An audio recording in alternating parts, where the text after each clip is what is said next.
Jan, the Unrepentant. By Jack London. Jan rolled over, clawing and kicking. He was fighting hand and foot now, and he fought grimly, silently. Two of the three men who hung upon him shouted directions to each other, and strove to curb the short, hairy devil who would not curb. The third man howled. His finger was between Jan's teeth. "Quit your tantrums, Jan, and ease up," panted Red Bill, getting a stranglehold on Jan's neck. "Why on earth can't ye hang decent and peaceable?" But Jan kept his grip on the third man's finger, and squirmed over the floor of the tent, into the pots and pans.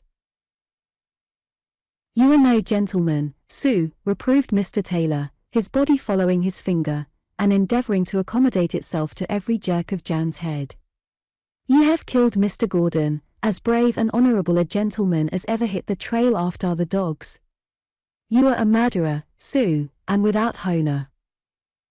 "And you're no comrade," broke in Red Bill. "If you was, you'd hang thout ramping around and roaring. Come on, Jan, there's a good fellow. Don't give us no more trouble. Jay's quit, and we'll hang ye neat and handy, and be done with it." "Steady, all."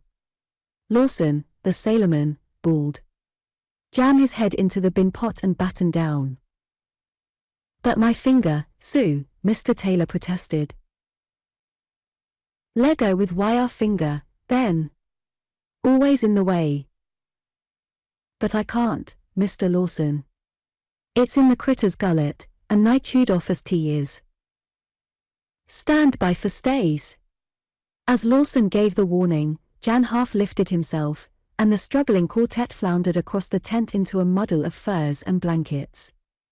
In its passage it cleared the body of a man, who lay motionless, bleeding from a bullet wound in the neck. All this was because of the madness which had come upon Jan, the madness which comes upon a man who has stripped off the raw skin of earth and grovelled long in primal nakedness, and before whose eyes rises the fat veils of the homeland, and into whose nostrils steals the whiff of bay, and grass, and flower, and new-turned soil. Through 5 frigid years Jan had sown the seed. Stuart River, 40 Mile, Circle City, Koyokuk, Kotzebue, had marked his bleak and strenuous agriculture, and now it was Nome that bore the harvest, not the Nome of golden beaches and ruby sands, but the Nome of 97, before Anvil City was located, or El Dorado District organized. John Gordon was a Yankee, and should have known better. But he passed the sharp word at a time when Jan's blood-shot eyes blazed and his teeth gritted in torment. And because of this, there was a smell of saltpetre in the tent, and one lay quietly, while the other fought like a cornered rat, and refused to hang in the decent and peaceable manner suggested by his comrades. "If you will allow me, Mr. Lawson, before we go further in this rumpus, I would say it were a good idea to pry this higher varmint's teeth apart.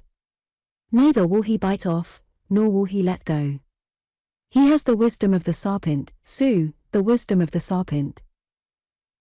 "Lemme get the hatchet to him," vociferated the sailor. "Lemme get the hatchet." He shoved the steel edge close to Mr. Taylor's finger and used the man's teeth as a fulcrum. Jan held on and breathed through his nose, snorting like a grampus. "Steady, all. Now she takes it." "Thank you, Sue, it is a powerful relief." And Mr. Taylor proceeded to gather into his arms the victim's wildly waving legs. But Jan uprid in his berserker rage, bleeding, frothing, cursing, 5 frozen years thawing into sudden hell. They swayed backward and forward, panted, sweated, like some cyclopean, many-legged monster rising from the lower deeps. The slush lamp went over, drowned in its own fat, while the midday twilight scarce percolated through the dirty canvas of the tent. "For the love of good, Jan, get your senses back," pleaded Red Bill. "We ain't going to hurt ye, or kill ye, or anything of that sort. Jays want to hang ye, that's all, and you ain't messing round and rampaging something terrible. To think of travelin' trail together and then being treated this a way. Wouldn't believed it of ye, Jan. He's got too much steerage way. Grab holt his legs, Taylor, and heave 'em over. Yes, Sue, Mr. Lawson. Do you press your weight above, after I give the word? The Kentuckian groped about him in the murky darkness. Now, Sue, now is the accepted time. There was a great surge, and 1/4 ton of human flesh tottered and crashed to its fall against the side wall. Pegs drew and guy ropes parted, and the tent, collapsing, wrapped the battle in its greasy folds. You're only marking it harder for yourself, Red Bill continued, at the same time driving both his thumbs into a hairy throat, the possessor of which he had pinned down.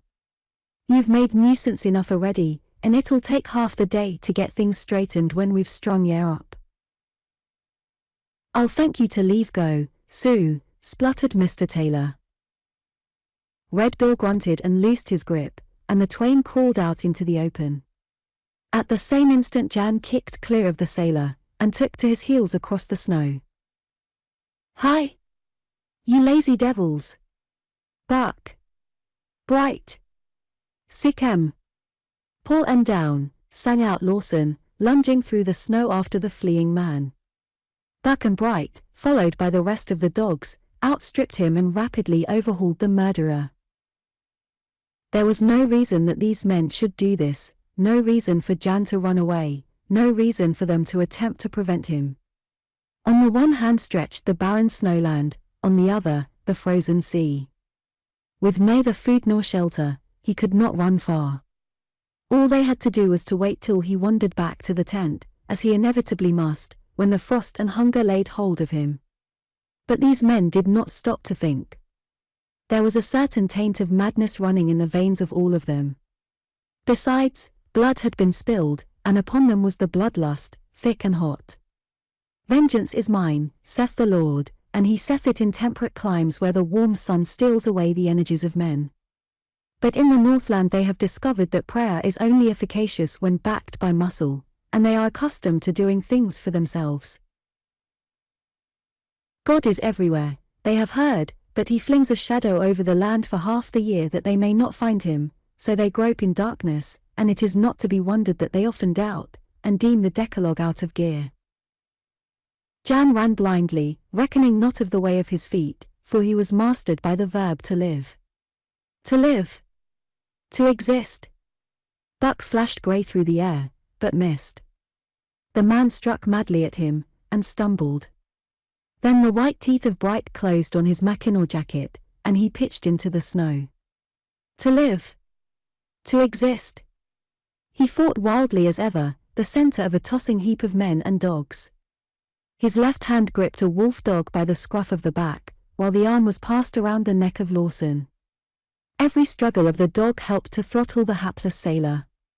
Jan's right hand was buried deep in the curling tendrils of Red Bill's shaggy head, and beneath all, Mr. Taylor lay pinned and helpless.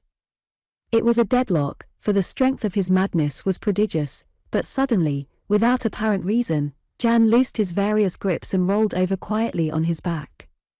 His adversaries drew away a little, dubious and disconcerted. Jan grinned viciously.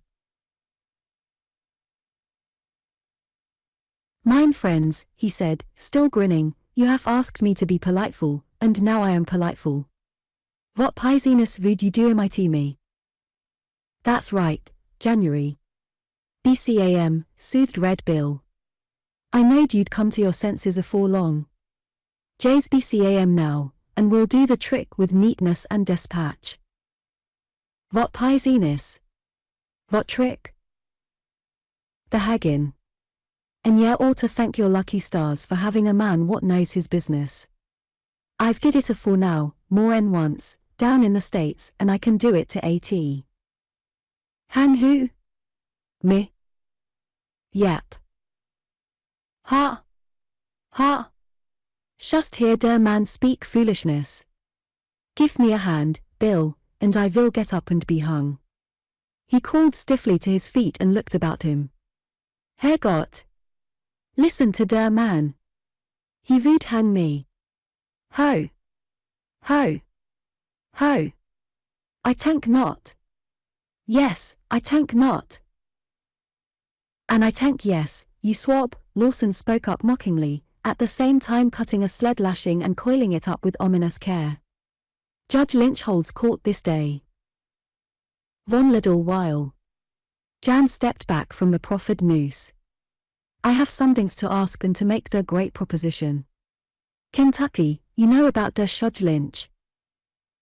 Yes, Sue. It is an institution of free men and of gentlemen, and it is an ole one and time-honored. Corruption may wear the robe of magistracy, Sue, but Judge Lynch can always be relied upon to give justice without court fees. I repeat, Sue, without court fees. Law may be bought and sold, but in this enlightened land justice is free as the air we breathe, strong as the liquor we drink, prompt as. Cut it short. Find out what the beggar wants, interrupted Lawson, spoiling the peroration. Val, Kentucky, tell me this, von man kill von oder man, Judge Lynch hang dot man. If the evidence is strong enough, yes, Sue.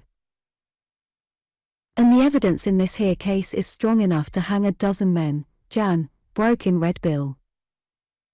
Never you mind, Bill. I talk you next. Now von another ding I ask Kentucky. If Judge Lynch hang not der man, what then? If Judge Lynch does not hang the man, then the man goes free, and his hands are washed clean of blood.